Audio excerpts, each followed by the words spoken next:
Happy Sunday. Lunch কি হচ্ছে আজকে? আজকে লাঞ্চে আছে ভাত, ওল কচু, সরি এই ওল কচু কত? ওল কি ওল ভাতে?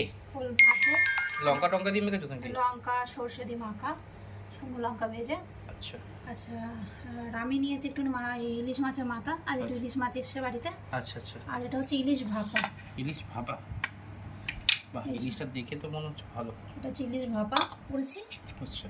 আর এটা হচ্ছে একটুখানি ওই কপিস চিকেন ছিল, চিকেনে যে আনা হয়নি ছিল, সেটা একটু এই যে ঝোল, একদম চিকেনের ঝোল।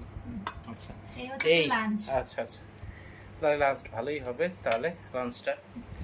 ইলিশ মাছ হলে কারোর কিছু লাগে না, আর এটা হচ্ছে সিজনে। আমাদের বাড়িতে মানে ফার্স্ট টাইম এলো ইলিশটা এবারে। আচ্ছা, অনেকটা লেটেই এলো। হ্যাঁ ইলিশ তো অনেকে খাওয়া হয়ে গেছে। ইলিশ খেলে মন ভরে যায়, হ্যাঁ, কিন্তু যা দাম অনেকের বাড়িতে সেই বছরে একবার হয় না, একবার দুবার খেতেই হয়, লোক খেতেই হয়, মানুষ খাবে। তো যাই হোক, ঠিক আছে, তোমরা লাঞ্চ করে নাও। ওকে, তো আমরা লাঞ্চ শুরু করলাম। Bye bye bye.